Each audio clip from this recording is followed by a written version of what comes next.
So good morning, everyone.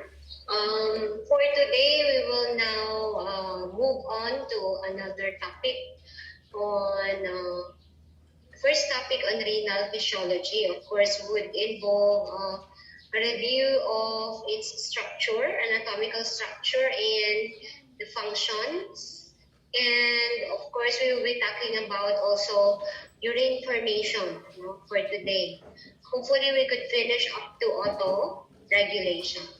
And don't forget, we will have your quiz on thermoregulation on Monday.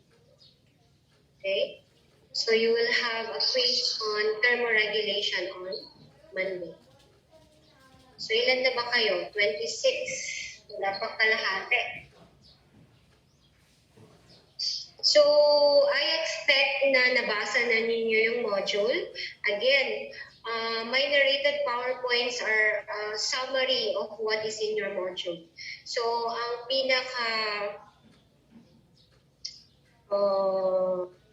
buod, no? The detailed discussion is already in your module. So, don't rely much on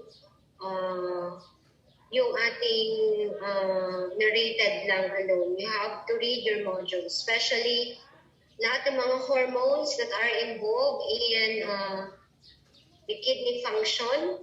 No, it's also in your module. It will not be highlighted in this narrated PowerPoint, but I will just mention it later. So kindly mute all your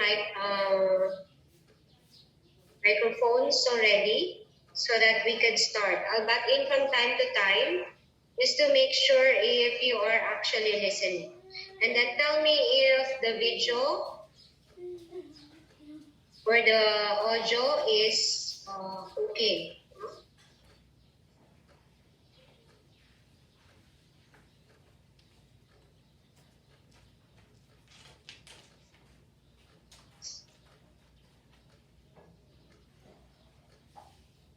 Kaya niya na mag-open. Tapos, sure.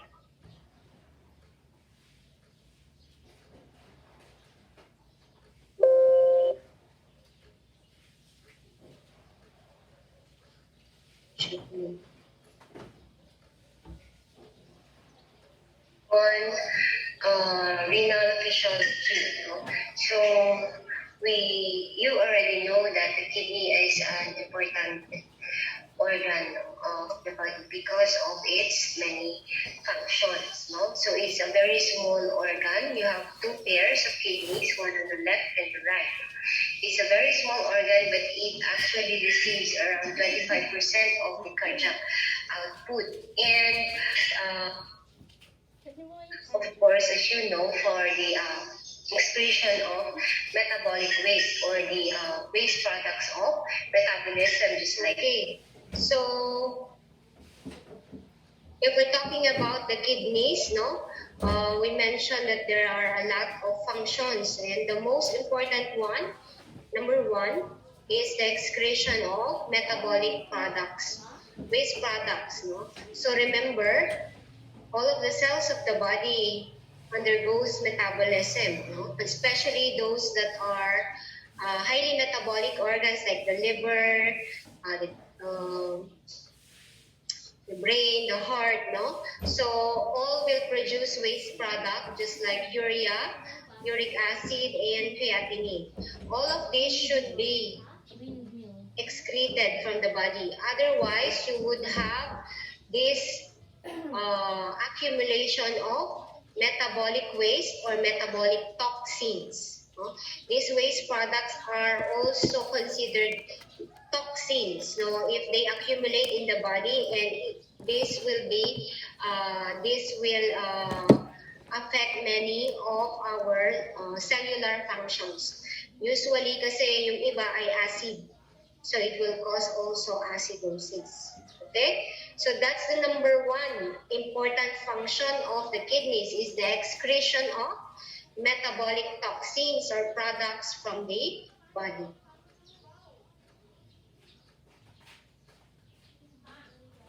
mechanism, just like urea from your protein metabolism, and also uric acid, okay, from nitrogen metabolism, as well as creatinine in some muscles natin when they use up energy.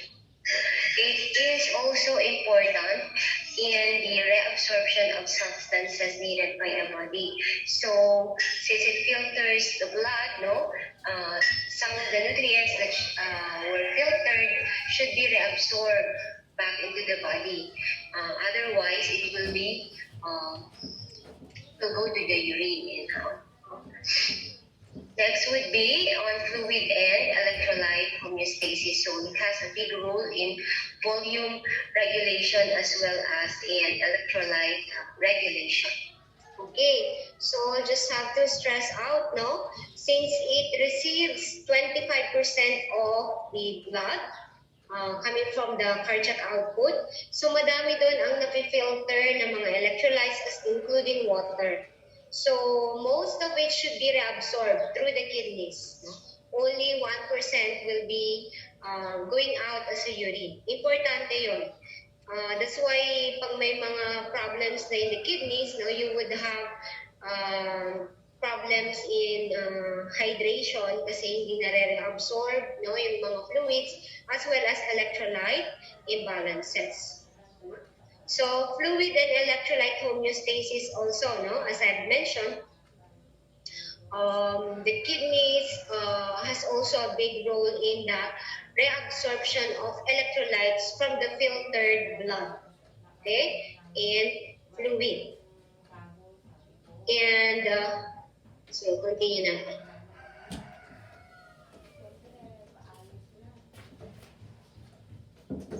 Also in acid-base balance, it's one of the organs that are involved in acid-base homeostasis of the body. One is also, of course, the respiratory system, as you know, and of course the blood buffers.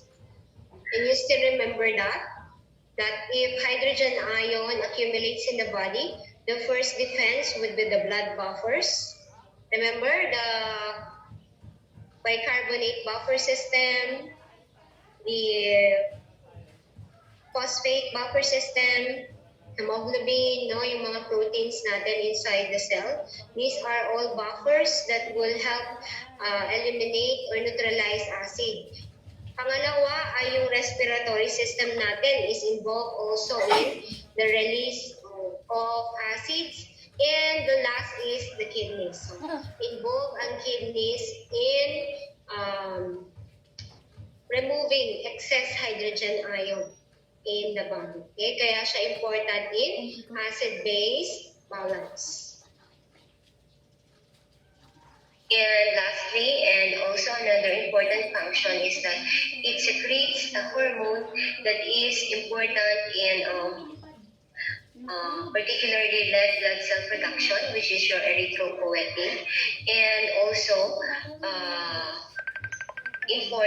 it's also important for the regulation of blood pressure, which is yung ating renin. Okay. So there are two important hormones. The structure of your kidney. So each of your kidney.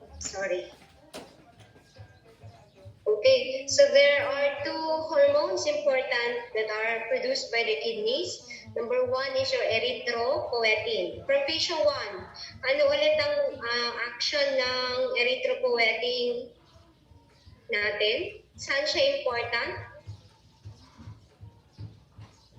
Erythropoietin. Erythro.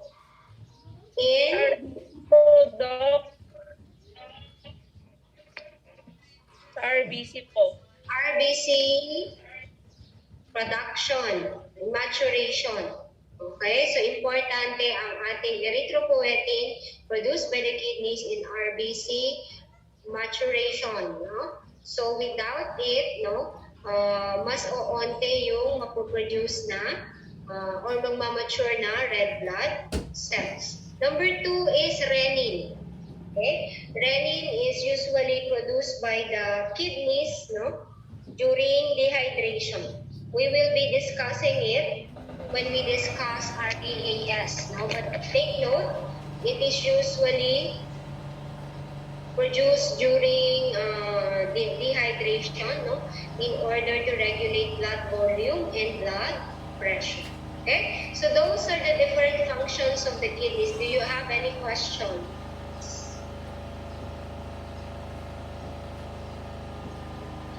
Wala? So we go to the structure, no? A review. Okay, so let us review the structure of your kidneys. So each of your kidneys will be consisting of an outer cortex and an inner medulla. Okay, so filtered blood was converted to the urine, and this goes into your pelvis here, and then drains to the ureter going to the bladder, and then from the bladder, medyo sala yung aking, yung aking pointer. So this will be the cortex, outer cortex, and this is the inner medulla. So alam naman niyo na may left and right kidneys tayo, no? So all of the filtered urine will go to this renal pelvis here, goes to the ureter, and then what's na nasa ureter? What's part of the urinary system? Gallbladder. Urinary bladder. Urinary bladder. Okay, urinary bladder, and then what's next? After the urinary bladder, sana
Ano ako nga din?